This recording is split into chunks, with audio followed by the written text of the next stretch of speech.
Bismillahirrahmanirrahim. Assalamualaikum warahmatullahi ta'ala wabarakatuh. Allahumma salli ala Sayyidina Muhammad wa ala ali Sayyidina wa maulana Muhammad. Seperti kaulah mujakin Bapak Bupati, Bapak Wakil Bupati, Forkopimda, Kabupaten Pamekasan, dari Kemenak, Kabupaten Pamekasan, ketua-ketua ormas, kepala sekolah, dan adik-adikku sekalian, para siswa dan para santri yang ada di dalam majelis ini. Mohon maaf saya tidak bisa sebut satu persatu. Saya Islah Bahrawi, saya asli Putra Madura.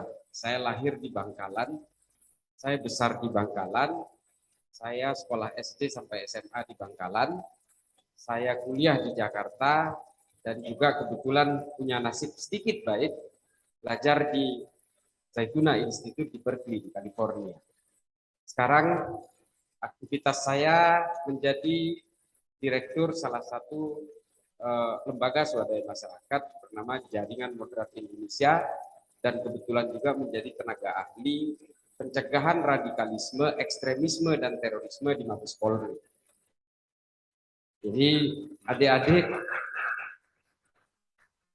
adik-adikku sekalian, sedikitlah boleh tiru. Saya ini betul-betul anak kampung. Saya ini kenal sepatu SMP kelas 1. Kenal celana panjang itu SMA kelas 1. Itu karena kewajiban, karena seragam. Saya betul-betul berangkat dari keluarga yang tidak mampu. Saya lahir dan besar di keluarga pesantren dari kalangan Nahdien di Bangkalan. Dan saya betul-betul kuliah berbiaya sendiri sambil bekerja jadi wartawan waktu itu, wartawan Suara Pembaruan.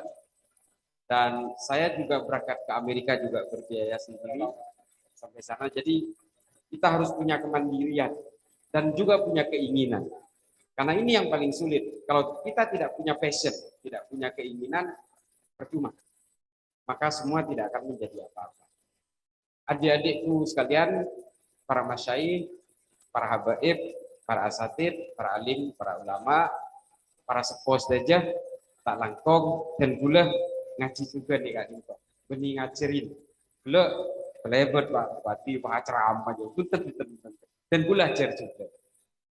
Jadi kalau kita berbicara tentang keteladanan Nabi Muhammad SAW, ini sebenarnya memang sudah terlalu baku kalau saya ceritakan soal sejarah-sejarah kenabian. Saya akan mencoba dari perspektif lain. Saya baru saja membaca 2 buku, baru saja merampung. Perlu diketahui adik-adik sekalian, satu hobi saya yang memang tidak bisa saya buang. Saya membaca buku ini 1000 halaman per bulan, 250 halaman per minggu. Ini taruhannya mata saya rusak. Saya membaca 2 buku tentang Nabi Muhammad yang ditulis oleh orang yang tidak percaya terhadap adanya Tuhan. Yang satu ditulis oleh Maxim Robinson, judulnya Muhammad. Ini diterbitkan tahun 1961. Yang kedua ditulis oleh William Watt, seorang profesor dari Edinburgh University di Skotlandia. Judulnya sama, Muhammad. Karena dia tidak percaya tentang konsep ketuhanan, ada 2 perspektif yang berbeda yang dihantarkan oleh 2 penulis ini. Yang satu seorang Yahudi bernama Maxim Robinson. Dia tidak melihat agama itu apa, dia tidak melihat Al-Quran itu apa, dia tidak melihat hadis-hadis itu seperti apa. Dia hanya melihat bahwa Nabi Muhammad ini seorang biasa. Nih, bahaya kan jinten. Nabi Muhammad kemudian berusaha dibuka seluas-luasnya dari sisi manusia. Dikatakan di situ bahwa Nabi Muhammad ini adalah seorang yang tadinya tulus berjuang di Mekah, lalu setelah dia mempunyai tampuk kekuasaan di Madinah, dia lalu kemudian menjadi orang yang ambisius, lalu kemudian dia menyalurkan semua ambisi-ambisinya itu untuk menumpahkan segala keinginan seksualnya termasuk pada para budak. Ini perspektif yang pertama. Perspektif yang kedua dari William Ward dalam bukunya Muhammad juga, yang ditulis tahun 1993 kalau tidak salah. Dia mengatakan bahwa Nabi Muhammad ini adalah omong kosong. Dia orang biasa. Dia hanya orang yang paling cerdas pada kaumnya, lalu kemudian dia memberikan suara-suara yang dikatakan bahwa ini adalah wahyu dari Allah. Ini hanya orang cerdas di atas rata-rata saja. Ini kata William Ward. Dan dua pemikir ini yang memang berbasis Marxis dan ateis, tidak percaya terhadap agama dan juga tidak percaya juga kepada Tuhan, apakah ini berdiri sendiri? Tidak. Ini berangkat dari pemikiran 4 pemikir Islam awal yang kemudian menjadi murtad. Namanya Abul A'la Al-Ma'arri. Nih, teman oning. Loh, kera. Abul A'la Al-Ma'arri, Ibnu Al-Mukaffa, Abu Bakar Ar-Razi, lalu kemudian yang satu adalah Al-Rawandi. Ada 4 pemikir Islam yang kemudian tidak percaya adanya Tuhan, apalagi agama. Ini Islam awalnya. Tiga-tiganya mati terbunuh, yang satu mati karena sakit umur 91 tahun. Ini semuanya tidak percaya agama. Dan dia kemudian tidak percaya kepada Nabi Muhammad. Dan ketika dia tidak percaya kepada Nabi Muhammad, dia tidak percaya bahwa Tuhan itu ada. Ikan nih. Dari sini kemudian kita bisa menyimpulkan bahwa setelah saya baca semua literatur ini dari 4 pemikir Islam abad pertengahan dan 2 pemikir Islam dari barat, bukan pemikir Islam, dia pemikir ateis dan Marxis dari barat, maka saya mengambil kesimpulan bahwa sebenarnya rujukan mereka ini sangat dangkal. Satu, Nabi hanya dilihat dari ketika dia menguasai Madinah, dan Nabi juga hanya dilihat ketika Nabi berperang, dan kemudian Nabi dilihat hanya ketika Nabi melakukan pernikahan-pernikahan. Padahal ada salah seorang pemikir Islam, salah satunya yang bernama Abu Bakar Ahmad At-Tinawari dalam salah satu kitabnya Al-Mujalasah wa Jihirul Ilmi, dan juga salah satu pemikir Islam yang bernama Ibnu Khaldun dalam Al-Muqaddimah, Nikajabu, untuk melihat Nabi itu harus melihat dari 3 faktor. Nabi sebagai pribadi, Nabi sebagai pemimpin kaum, dan Nabi sebagai pemimpin umat. Nabi sebagai pribadi, contohnya ajeng buan, opung gondrong, dan Nabi juga gemar memakan paha kambing. Aduh, ini kamu monitoro orang Madura nih ada pembuluh darahnya besar saja, stroke saja. Tapi apakah ini bisa diikuti? Bisa, karena ini bagian dari sunnah. Tapi di situ Nabi melakukan itu sebagai pribadi. Lo gondrong napa tusah, punten sunnah engki. Tapi ini adalah Nabi sebagai pribadi. Makanya orang Islam tidak semuanya gondrong. Lalu kemudian sebagai pemimpin kaum, di nikah ada salah seorang istri mengadu ke Rasulullah, ya Rasulullah, saya tidak pernah diberi belanja oleh suami saya. Lalu oleh Nabi diberi pesan kepada si perempuan ini, ketika suamimu tidur, ambil uangnya secukupnya di dalam jubahnya, lalu belanjakan untuk makanan kamu dan anak. Aduh, ini kamu ditoro, aduh, bini orang Islam ini kita dimalengi saja, malengi lagi. Nikah. Nabi di situ sebagai pemimpin kaum. Jadi itulah diterangkan dan jadi. Lalu Nabi sebagai umat banyak nikah bepahlak terutama. Nabi Muhammad itu setiap melewati salah satu jalan di Madinah selalu diludahi oleh orang Yahudi. Icopain. Lebar kanjeng Nabi copain. Lebar icopain. Lebar boleh copain boleh. Nah, ketika Nabi melewati jalan itu ada yang nyopain. Bingung Nabi. Loh, ini ada yang nyopain. Ditanya lagi ke salah satu sahabat. Ini kok nggak ada yang meludah di sini? Rasulullah. Ini ternyata sakit. Nabi memutuskan untuk menjenguk orang ini. Nih, nyande. Dan Nabi adalah penyande pertama ada orang sakit. Olehnya berdirisan dari coba guys. Sanggup sampai anda nikah, lo heran. Paling panik cobain benar, ini bagi are tata heran. Nah nih, akhlak-akhlak seperti ini yang kemudian harus kita tiru hari ini. Jadi ulah beliau boleh ke berbagai kajian-kajian akademis dan empiris. Akhlak selain, Nabi sering dimaki-maki oleh pengemis buta di pasar pagi di Madinah. Tapi Nabi, apakah melayani makian itu? Tidak. Nabi menggerus kacang lalu disuapkan kepada pengemis itu. Sampai Nabi wafat. Ini kalau pada oning cerita, insya Allah ini kebet akhlak. Nabi menyikapi perbedaan di Madinah selalu menggunakan pendekatan kemanusiaan. Ini kan Nabi. Ini adik-adik sekalian. Nah, kisah-kisah seperti ini yang kemudian tidak pernah dieksplor oleh para pemikir seperti Abdul A'la Al-Ma'arif, oleh Ibnu Al-Mukaffar, oleh Abu Bakar Razi, oleh William Watt, oleh Maxim Robinson. Ini tidak pernah dieksplor kisah-kisah seperti ini. Kemudian yang dieksplor adalah perang, bahwa Nabi adalah seorang agresor. Nabi lebih menyukai perang. Padahal perangan Nabi nikah membela tanah air. Nikah. Boleh sering nikah. Mana bineng YouTube sering boleh. Konten boleh. Termasuk teman boleh ada bu depan sarang salah satu tokoh HTI dibuat. Saya ceritakan ini bahwa orang yang menjadi korban dalam perang Uhud itu adalah orang Yahudi. Kok ini apa jenengan? Tahu? Lihat saja. Salah satu korban dalam perang Uhud itu adalah seorang Yahudi. Perang Uhud itu terjadi hari Sabtu. Orang Yahudi punya keyakinan bahwa kalau hari Sabtu tidak boleh keluar rumah. Namanya hari Sabat. Tapi salah seorang pemuka Yahudi berkeputusan untuk terlibat dalam perang Uhud bernama Mukhairik. Ini dijelaskan dalam Tarikh At-Tabari. Ini kan. Mengapa orang Yahudi ini memaksakan diri sampai ditanya oleh istrinya, mengapa kamu harus berperang dan kamu melanggar ajaran agama kamu sendiri? Kata istrinya.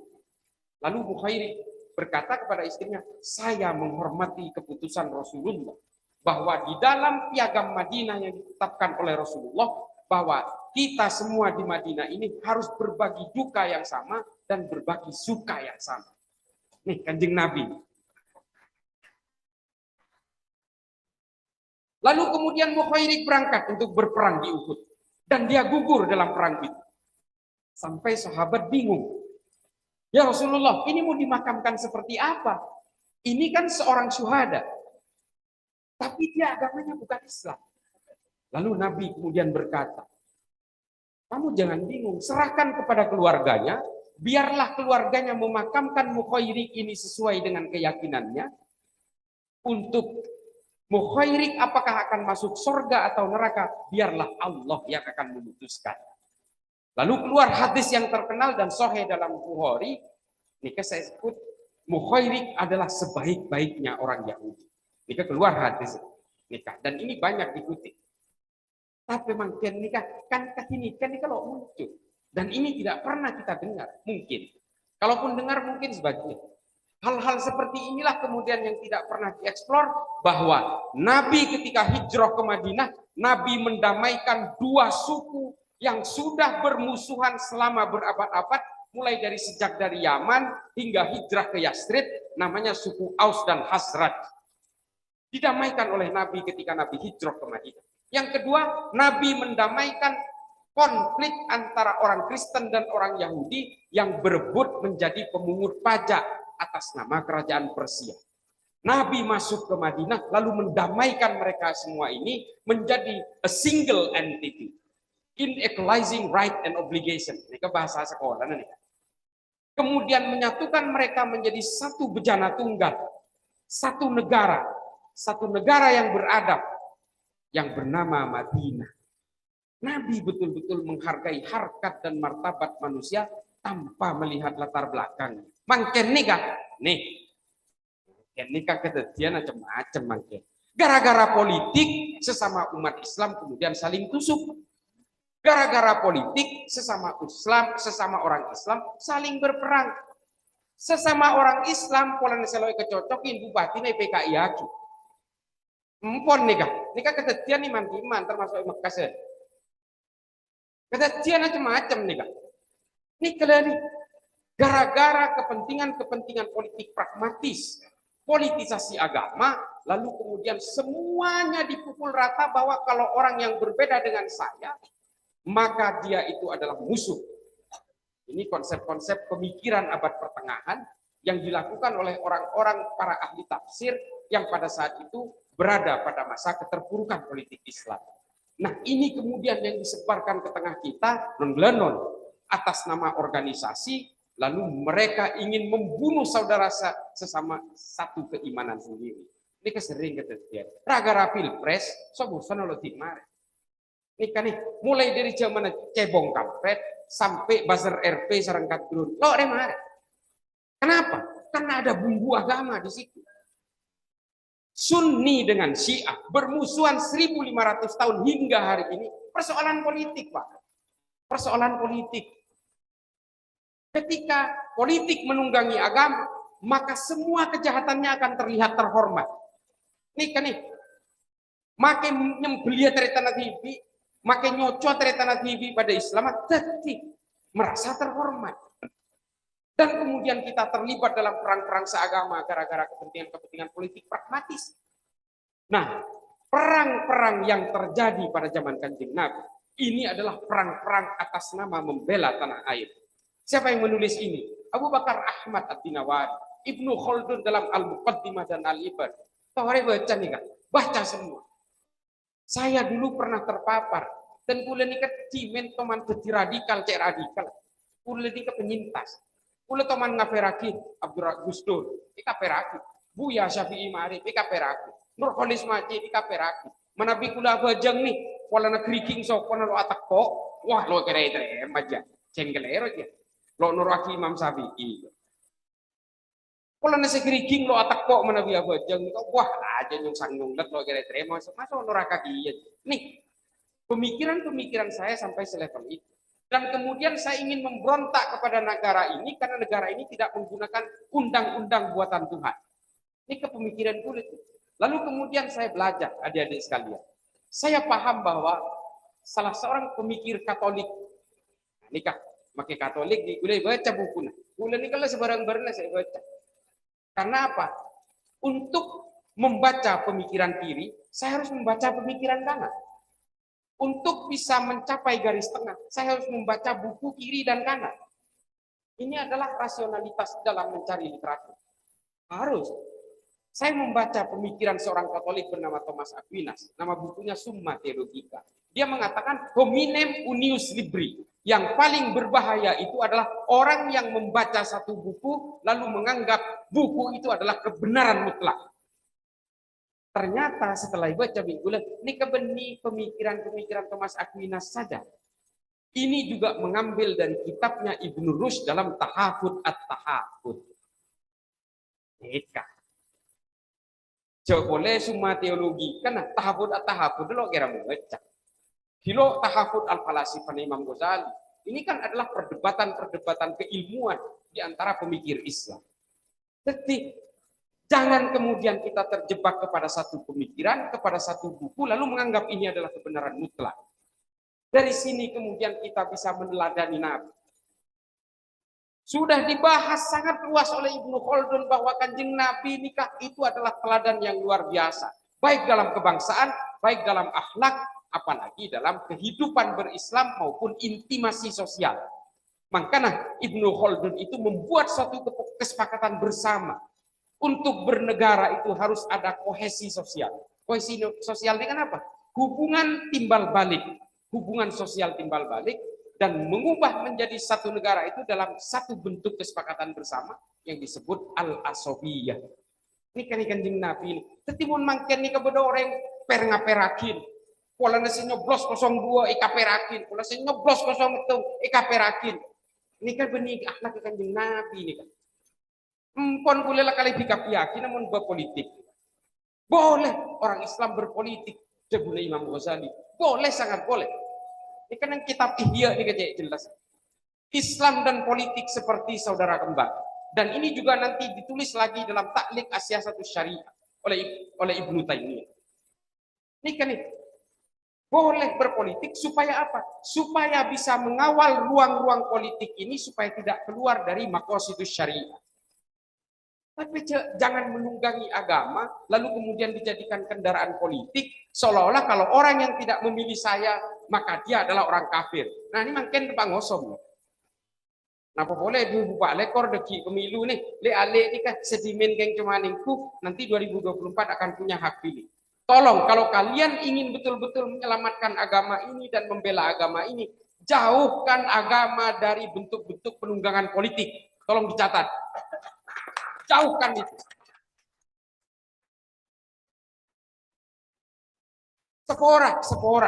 Sepora, tinggal makin kulai kebeci. Tinggal makin kebeci. Gara-gara politisasi agama, lalu kemudian kita membawa-bawa duriah kenabian, seolah-olah kalau kita tidak suka kepada pelaku politisasi agama, lalu kita tidak menyukai duriah kenabian. Wallahi, kule cinta ada abadi. Kule ini. Boleh cek cinta ada kanjeng. Karena saya punya keyakinan orang yang membenci habaib itu adalah orang penganut salafi wahabi. Mengapa mereka membenci para habaib? Karena lawan dari keluarga Ibnu Saud itu adalah Ibnu Rasyidin, seorang habaib di kota Hail. Lalu kemudian mereka membuat fatwa bahwa habaib itu tidak boleh dicintai. Supaya apa? Keluarga Ibnu Saud bisa berkuasa di Saudi dan bisa menyingkirkan keluarga Ibnu Rasyidin sehingga akhirnya mereka tersingkir ke Yordania. Orang debat mungkin bab nikah guna. Keluarga Ibnu Rasyidin berperang dengan keluarga Ibnu Saud 8 kali perang dan membunuh 14.000 orang Muslim di Saudi. Nikah. Semua fatwa-fatwa yang mengharamkan maulidan ini pada akhirnya hanya melahirkan ketidakpercayaan kepada Tuhan. Contohnya, di Saudi pernah ada polling dari Gallup International. Pernah terjadi ada polling dari Gallup International tahun 2012 yang menemukan bahwa 5 dari 300 orang Saudi mengaku tidak percaya adanya Tuhan. Sohen nih Kak, bisa di-googling. Mengapa Saudi? Karena Saudi mengharamkan maulid salah satunya. Jadi kecintaan terhadap Nabi tidak terpupuk. Lalu kecintaan terhadap akhlak Nabi tidak terpupuk sampai salah satu respondennya, anak umur 12 tahun, ditanyakan makam Nabi ada di mana, dia tidak tahu. Dia mengatakan ada di Jeddah. Nih, orang Saudi. Pada akhirnya apa? Produk ateisme muncul dari Saudi dan paling tinggi di dunia di seluruh negara Islam. Ini soalnya dari Gallup International.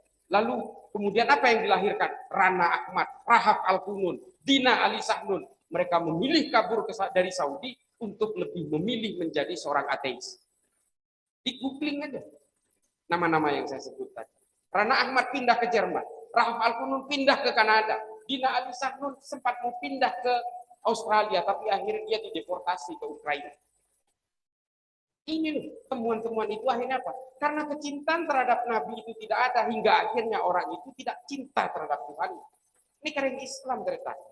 Mulai hikana laya ciri ngaji, laya ciri wudhu, laya ciri bejeng, kapan lah tua, rengkolan akhir-akhir lo oning, kanjeng Nabi ini pesera, Rasulullah ini pesera, mulai tergerus pelan-pelan, sehingga kemudian tergeser oleh idolatri orang-orang modern yang belum tentu menjadi tuntunan.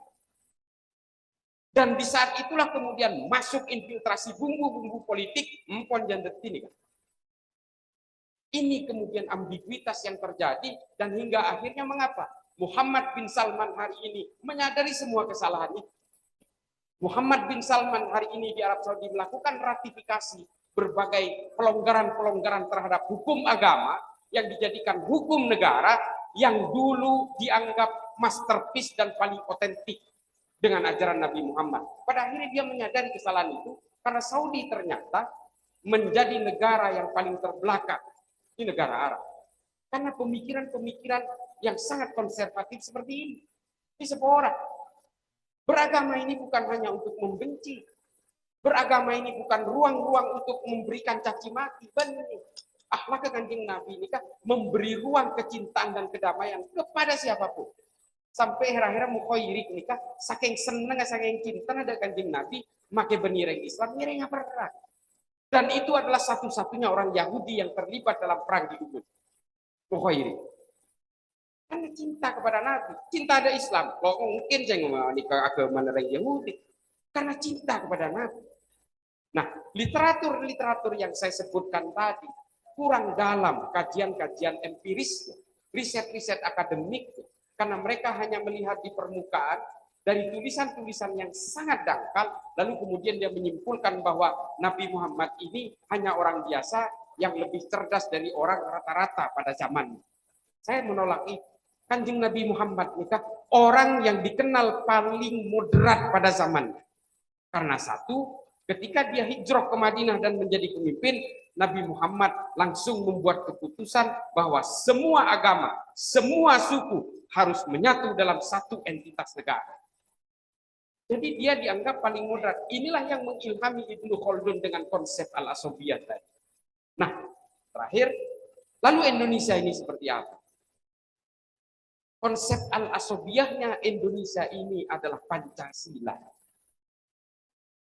Jadi pemikiran-pemikiran ulama-ulama terdahulu, seperti pemikiran ulama-ulama Mbah Hasyim Asy'ari, Ki Haji Ahmad Dahlan, lalu kemudian menjadi melting pot berkeputusan terhadap pembangunan bridging, perekat-perekat dalam kemajemukan kebangsaan kita ini kemudian adalah yang bernama Pancasila. Tetapi ini ngarang-ngarang para ulama cuman ini. Beliau ini mungkin sudah tahu dengan konsep al-asobiyah. Mungkin dia sudah membaca kitab-kitabnya Abu Bakar Ahmad At-Tinawari, Al-Mujallasah wa Jihirul Ilmi. Mungkin dari sini semua dieksplor lalu lahirlah Pancasila itu. Mengapa ulama kemudian semua sepakat bahwa negara yang majemuk dan beragam ini harus disatukan oleh satu bejana tunggal yang bernama Pancasila dengan konsep Bhinneka Tunggal Ika. Nih, pon komplit nikah, pah mangken, non blenon, sepaling terakhir boleh nikah nih. Lalu masuklah berbagai ideologi transnasional, karama kita dan karama kini, sudahlah, gini loh, intinya begini. Silahkan Anda meyakini apa yang Anda yakini. Tidak bisa kita melarang keyakinan orang. Lo bisa. Mun kula nikah teropah mapada panjenengan sarang dan kula. Tak lepas ada kula sarang orang Yahudi, orang komunis, pada orang anarkis, pada ada gitu. Nah, silahkan berkeyakinan berbeda. Silahkan punya keimanan berbeda. Satu saja kuncinya, mari tegakkan tujuan lahirnya dari semua agama-agama, bahwa semua agama diturunkan oleh Allah ini hanya untuk menertibkan manusia. Yang kedua adalah supaya manusia bisa menghargai manusia lainnya. Yang ketiga adalah menciptakan dan menjaga kedamaian di antara seluruh umat manusia. Ini kan Kanjeng Nabi selalu udah nikah sampai para sete umati.